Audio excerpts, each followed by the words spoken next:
dari Prodi Pendidikan Akuntansi Universitas Muhammadiyah Surakarta. Pada kesempatan kali ini saya akan membahas mengenai potret pertumbuhan vintage dalam industri keuangan. Perkembangan teknologi yang semakin cepat dan semakin menantang. Kali ini giliran pasar keuangan perbankan untuk menyiapkan diri. Kali ini banyak sekali penyedia jasa keuangan menggunakan teknologi untuk mengolah dana ataupun menyalurkan dana. Kali ini juga tengah populer dengan sebutan vintage atau financial technology. Vintage sangat populer di kalangan media dan bagi mereka yang aktif di bidang teknologi. Perusahaan startup pun menggunakan vintage untuk berurusan dengan keuangan, baik transfer ataupun yang lainnya. Jadi, bisa dibilang vintage itu merupakan gabungan antara teknologi dengan sistem keuangan. Menurut Otoritas Jasa Keuangan, vintage adalah sebuah inovasi pada industri jasa keuangan yang memanfaatkan penggunaan teknologi. Produk vintage biasanya berupa suatu sistem yang dibangun guna menjalankan mekanisme transaksi keuangan yang bersifat spesifik.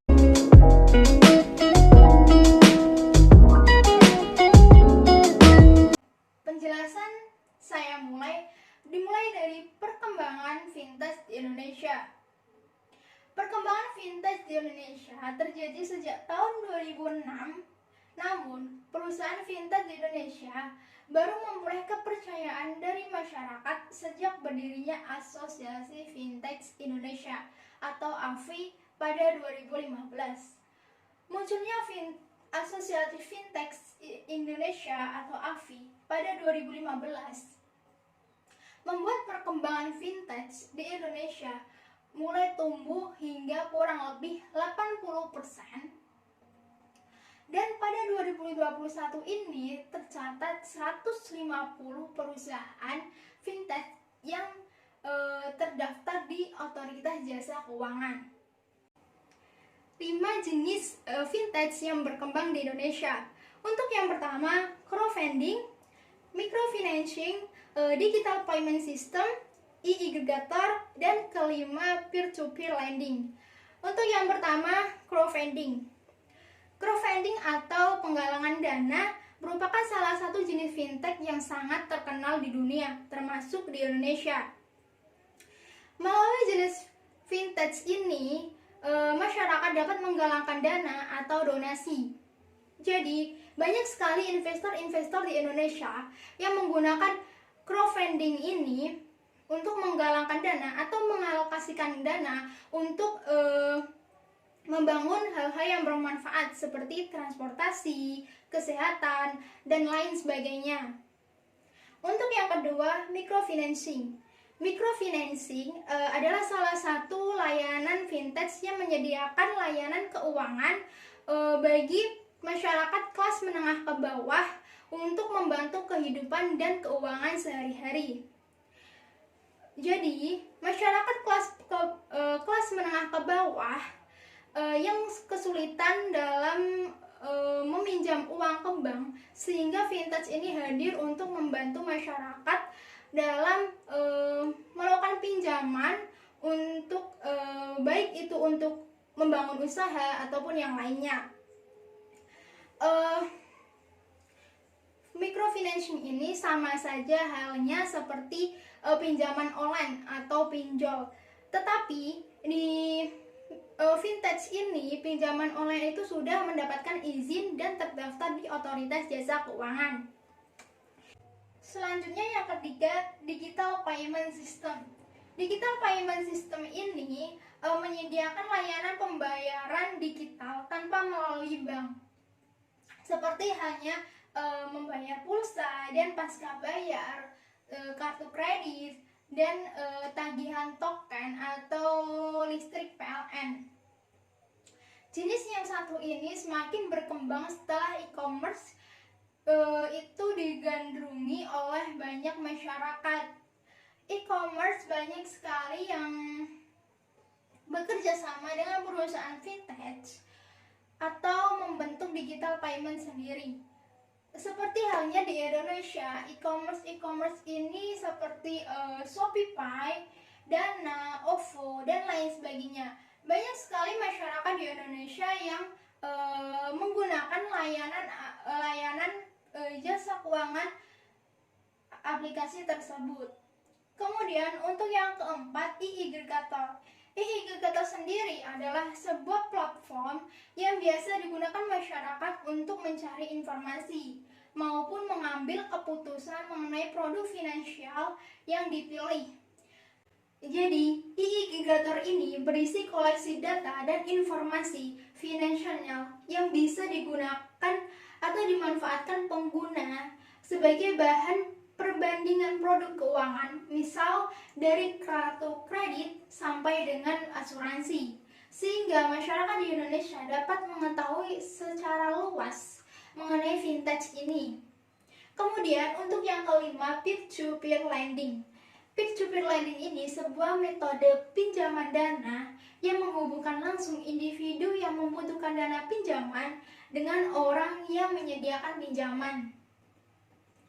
Hal ini menghilangkan peran institusi keuangan konvensional seperti bank sebagai pihak ketiga atau penengah. Jadi dapat disebut juga peer-to-peer lending ini pinjam meminjam uang yang berbasis informasi teknologi gitu. Peer-to-peer lending ini sama halnya dengan fintech microfinancing. Bedanya, peer-to-peer lending ini menghubungkan secara langsung individu yang membutuhkan dana pinjaman dengan orang yang menyediakan dana pinjaman gitu.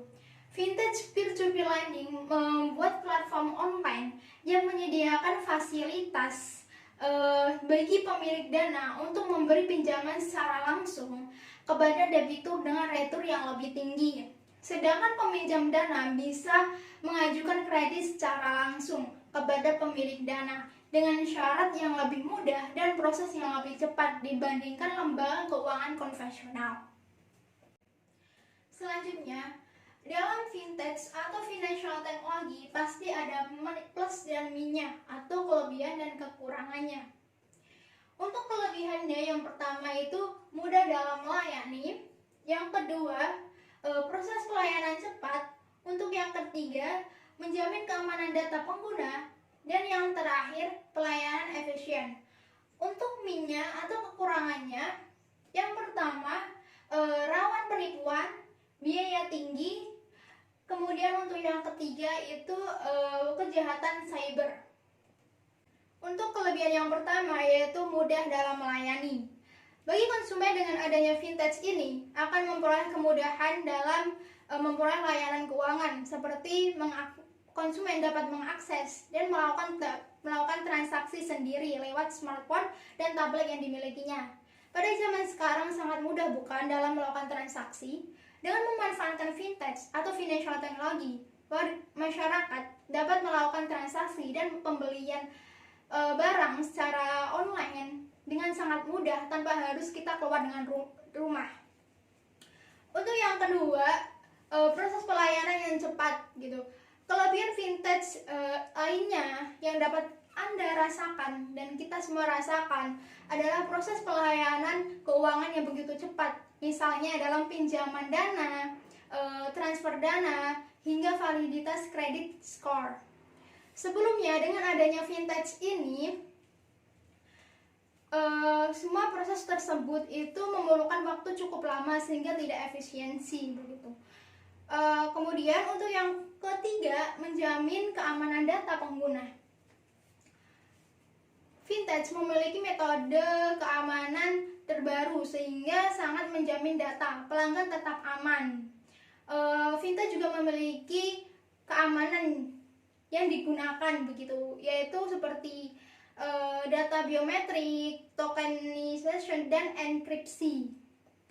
Kemudian untuk yang keempat yaitu pelayanan efisien. Dengan adanya fintech, konsumen bisa menikmati pelayanan keuangan yang lebih nyaman, efisien. Anda dapat mengatur keuangan secara tepat dengan bantuan yang diberikan. Selain itu terdapat layanan notifikasi yang memudahkan pengguna dalam pembayaran, tagihan, dan sebagainya. Kemudian untuk kekurangan yang pertama yaitu rawan penipuan. Meskipun salah satu kelebihan yang saya sebutkan tadi yaitu menjamin keamanan data pengguna, tetapi dapat kita garis bawahi bahwa masih banyak sekali rawan terhadap penipuan. Masih banyak sekali iming-iming yang ditawarkan kepada konsumen dengan keuntungan yang lebih besar, tetapi itu hanyalah modus penipuan. Jadi, kita semua harus berhati-hati dalam memilih layanan keuangan ini. Kemudian untuk kedua yaitu biaya yang tinggi. Kita semua pasti tahu dalam meminjam uang secara online ataupun dengan berbasis teknologi, pasti memiliki biaya bunga yang sangat tinggi gitu. Berbeda dengan lembaga keuangan konvensional seperti bank. Kemudian untuk yang ketiga yaitu celah kejahatan cyber. Sebagai pengguna yang cerdas, kita harus mencari terlebih dahulu layanan keuangan ini apakah sudah memiliki izin dan terdaftar di otoritas jasa keuangan gitu.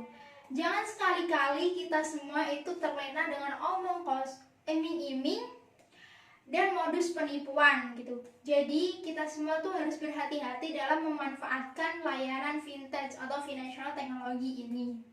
Selanjutnya, kesuksesan crowdfunding di dunia. Bagaimana kesuksesan crowdfunding di dunia? Nah, dapat kita lihat di berbagai sektor. Untuk yang pertama, transportasi, yang kedua energi, yang ketiga keuangan, yang keempat kesehatan. Mayoritas yang paling banyak dikumpulkan dananya yaitu pada sektor transportasi dengan dana sekitar 51,7 M dengan 844 perusahaan. Urun dana atau crowdfunding yang memang dana-dana dikumpulkan oleh akun-akun tersebut yang bisa dipertanggungjawabkan dan memiliki laporan keuangan yang jelas. Itulah sektor transportasi yang sangat bermanfaat untuk publik. Negara-negara maju banyak dimanfaatkan, dialokasikan ke hal-hal tersebut. Kemudian yang kedua yaitu sektor energi. Sektor energi ini memiliki dana sekitar 32,1 M dengan 674 perusahaan. Sektor energi ini misalnya listrik, jadi mereka memang mengumpulkan dana tersebut untuk memberikan biaya listrik kepada masyarakat yang membutuhkan. Kemudian untuk yang ketiga yaitu sektor keuangan. Sektor keuangan ini memiliki dana sebesar 45,3 M dengan 1.614 perusahaan. Kemudian untuk yang keempat, kesehatan, sektor kesehatan. Sektor kesehatan ini memiliki dana sekitar 26 M dengan 1.222 perusahaan. Lalu bagaimana di Indonesia? Di Indonesia sendiri semakin marak justru adalah website-website yang memberikan lending facility atau memberikan fasilitas pinjaman dana.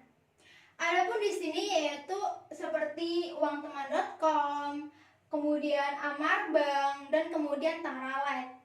Ini merupakan beberapa pilihan ketika Anda ingin meminjam uang yang legal dan sudah memiliki izin serta terdaftar di otoritas jasa keuangan.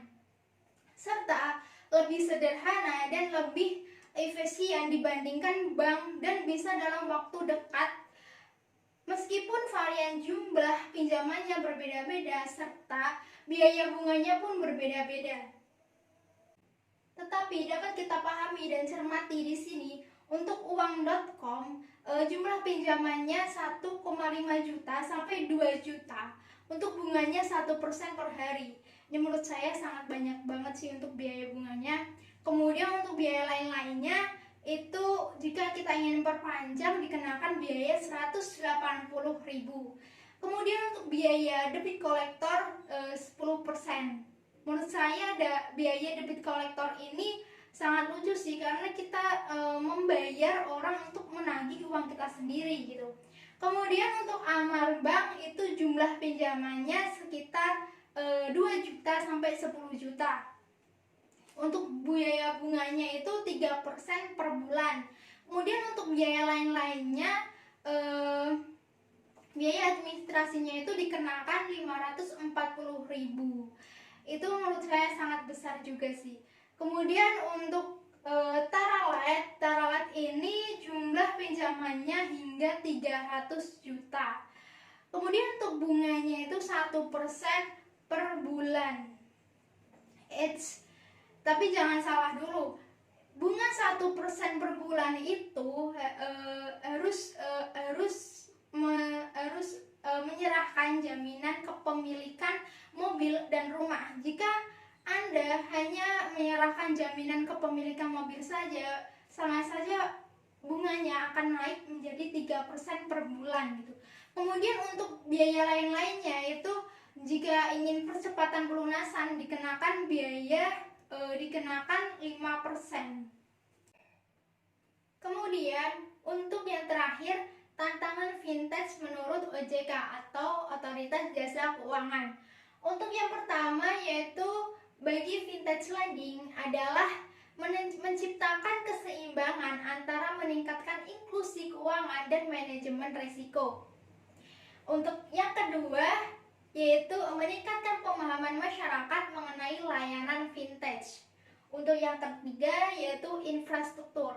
Sebanyak 143,3 juta atau 54,7% penduduk Indonesia memang sudah terhubung dengan internet pada tahun 2017. Namun masih ada wilayah yang belum terhubung dengan internet.